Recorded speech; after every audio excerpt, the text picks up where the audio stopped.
Hello, Clever Resort Chefs. I'm Lance Cook from Hammock Dunes Club in Palm Coast, Florida. Today we're going to discuss QR codes, what they are, how to generate them, and what you can use them for. So a QR code is a quick response code. I use this website called qrstuff.com. It's very user-friendly, has videos and articles on how to create and manage your QR codes.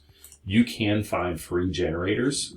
However, when you're dealing with free generators, as you can see here, you're very limited on what you can do. So there's no dynamic editing, which we'll get into that later, and how many scans you can get per month.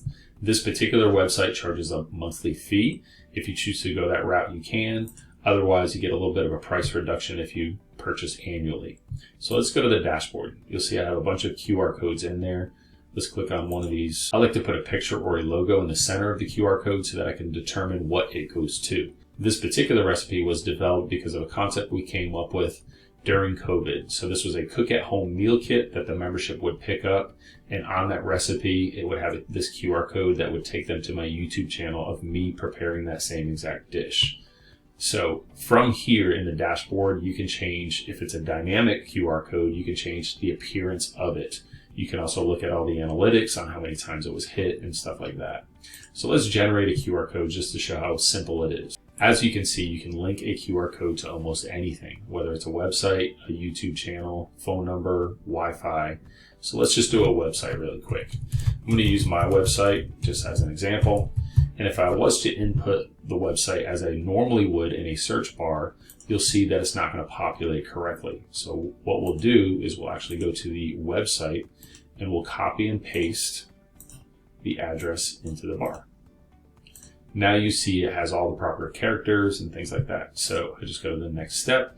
And at this point, you can design your QR code. So you can determine what shape the pixels are. So we're going to pick round for this one.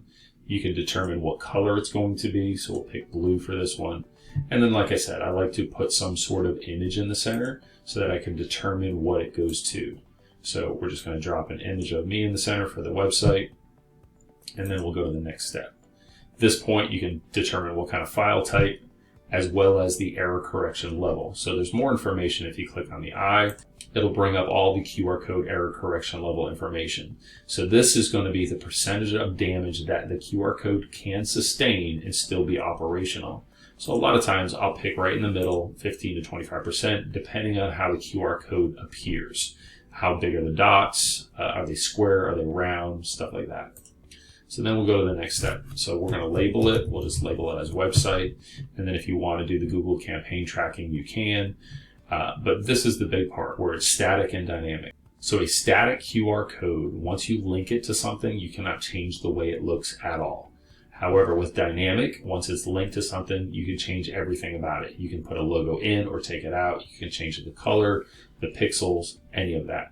So what we're going to do is download it, and I'll show you how easy it is to put it into a document. So we're going to right click on that, we'll copy it, and then we'll bring it over to a Word document and just drop it in. And then just to ensure that it works, shine your phone on it, it'll do the drop down menu, and then it'll populate the website. So that's a quick snapshot on how to use QR codes. Enjoy.